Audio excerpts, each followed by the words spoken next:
Big boss വീട്ടിലെ എല്ലാവർക്കും കാര്യങ്ങളൊക്കെ ഏതാണ്ട് മനസ്സിലായിട്ടുണ്ട്. പുറത്ത് ഏറ്റവും കൂടുതൽ ഫാൻസ് ഉള്ളത് അനുമോൾക്കാണെന്നുള്ളത് മനസ്സിലായി. രണ്ടാമത് അനീഷിനും അത്യാവശ്യം ഫാൻസ് ഒക്കെ ഉണ്ടെന്നുള്ളത് എല്ലാവരും അറിഞ്ഞിട്ടുണ്ട്. ഷാനവാസിന്റെ കാര്യത്തിൽ കൃത്യമായൊരു ക്ലൂ ആർക്കും കിട്ടിയിട്ടില്ല. ഷാനവാസിന് പോലും അത് കൊടുക്കാതിരിക്കാൻ വൈൽഡ് കാർഡുകൾ പ്രത്യേകം ശ്രദ്ധിച്ചു കേട്ടോ. അതായത് പുറത്ത് ഏറ്റവും കൂടുതൽ പ്രേക്ഷക പിന്തുണയുള്ള കണ്ടസ്റ്റൻസ് ആരൊക്കെയാണ് ഇപ്പോൾ ബിഗ് ബോസിനകത്ത് നിൽക്കുന്നതിൽ അവരാണല്ലോ ഏറ്റവും സ്ട്രോങ് എന്ന് പറയുന്നത്.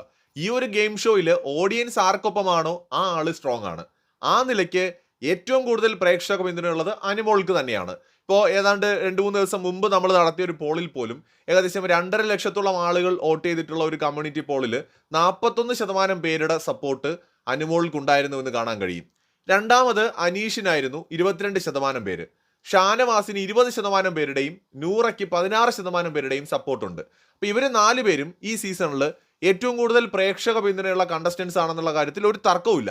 അതില് അനുമോൾക്ക് ഏകദേശം 2ാം സ്ഥാനത്തുള്ള അനീഷിന്റെ ഇരട്ടിയോളം സപ്പോർട്ട് ഉണ്ടെന്ന് പറയുമ്പോൾ അനുമോളുടെ ഒരു ഗ്രാഫ് എവിടെയാണെന്നൊന്ന് ആലോചിച്ച് നോക്കൂ. വളരെ മുകളിൽ നിൽക്കുന്ന ഒരു കണ്ടസ്റ്റന്റ് ആണ് ആ ഒരു ടോട്ടൽ ആ ഒരു ലിസ്റ്റ് നമ്മൾ എടുത്തു നോക്കുന്ന സമയത്ത്.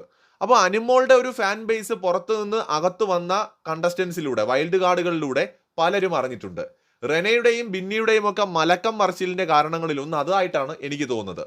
ഇന്നലെ വരെ ആര്യൻ അടിപൊളിയായിരുന്നു, അതുപോലെ ജിസേൽ അടിപൊളിയായിരുന്നു. എന്നാൽ പെട്ടെന്ന് അവർ രണ്ടുപേരും അങ്ങനെ അല്ലാതായി മാറുന്നു. പ്രത്യേകിച്ച് റെനയുടെ മാറ്റം എന്നെ അതിശയിപ്പിച്ചു. ആര്യനെ ഒട്ടും ഇഷ്ടമല്ല എന്നാണ് റെന ഫാത്തിമ പറയുന്നത്. ഇത്രയും ദിവസം ആര്യന്റെയും ജിസേലിന്റെയും കൂടെ ഒട്ടി നടന്ന ഒരാളാണ് ഇവര്. ആ റെന ഫാത്തിമയും ബിന്നിയും നിലപാട് മാറ്റുന്നതിന് കാരണം പുറത്ത് കളി വേറെയാണെന്ന് മനസ്സിലാക്കിയിട്ട് തന്നെയാണ്. അനുമോൾക്ക് കൂടുതൽ സപ്പോർട്ട് ഉള്ളത് കൊണ്ട് ഇനി കൂടുതൽ ആര്യന്റെ കൂടെയും അതുപോലെ ജിസേലിന്റെ കൂടെയും നിന്ന് നെഗറ്റീവ് ആകണ്ട.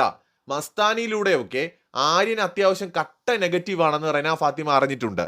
അതുകൊണ്ട് തന്നെയാണ് ആര്യനെ തള്ളി പറഞ്ഞുകൊണ്ട് പതിയെ ഗെയിം ചേഞ്ച് ചെയ്യാനായിട്ട് ശ്രമിക്കുന്നത്. അപ്പോൾ ഓഡിയൻസിന്റെ സപ്പോർട്ട് ആരുടെ കൂടെയാണോ ഉള്ളത് അവർക്കൊപ്പം നിൽക്കുക. വീക്കെൻഡ് എപ്പിസോഡുകളിൽ ജിസേലിനും അതുപോലെ ആര്യനും ഒക്കെ ചില പരിഗണനകൾ ലാലേട്ടന്റെ അടുത്ത് നിന്ന് കിട്ടിയത് കൊണ്ടാണ് അവരുടെ കൂടെ ഇത്രയും കാലം എല്ലാവരും ഒക്കെ നിന്നത്. ഇവര് രണ്ടുപേരും, പ്രത്യേകിച്ച് ആര്യൻ പുറത്ത് നെഗറ്റീവ് ആണെന്ന് മനസ്സിലായതോടെ നൈസിനെ കളം മാറ്റി ചവിട്ടുകയാണ്. പലർക്കും ഇപ്പോൾ അനുമോളോട് ഭയങ്കര സ്നേഹമൊക്കെ കാണിക്കാൻ പലരും തുടങ്ങിയിരിക്കുകയാണ്. പക്ഷെ ഇതൊന്നുമല്ല ഗെയിം. ഗെയിം എന്ന് പറയുന്നത് ഓഡിയൻസ് ആരുടെ കൂടെ നിൽക്കുന്നു അവരുടെ കൂടെ പോയി നിന്ന് ഒട്ടി നിന്ന് കളിക്കുക അല്ല ഗെയിം. ഇൻഡിവിജ്വൽ ആയിട്ട് കളിക്കുന്നതാണ് ഗെയിം. സ്വന്തമായ ഒരു ഗെയിം വേണം. അത് നെഗറ്റീവ് ആയാലും പോസിറ്റീവ് ആയാലും വേണം. ചിലപ്പോൾ ഓഡിയൻസിന്റെ സപ്പോർട്ട് കുറച്ച് കുറവായിരിക്കാം, ചിലപ്പോൾ കൂടുതൽ കിട്ടാം. അത് ആ ഗെയിമിനനുസരിച്ചിരിക്കും. പക്ഷെ ഒറ്റയ്ക്ക് ഒരു ഗെയിം ഉള്ളവരെ മാത്രമേ ഓഡിയൻസ് എന്ന് ഓർക്കാറുള്ളൂ. അവർക്ക് മാത്രമേ ഷോയിൽ ഒരു ഇമ്പാക്റ്റ് ഉണ്ടാക്കാൻ കഴിയുള്ളൂ. മറ്റുള്ളവരൊക്കെ സഹനടന്റെ റോൾ ചെയ്തിട്ട് പോകത്തേ ഉള്ളൂ.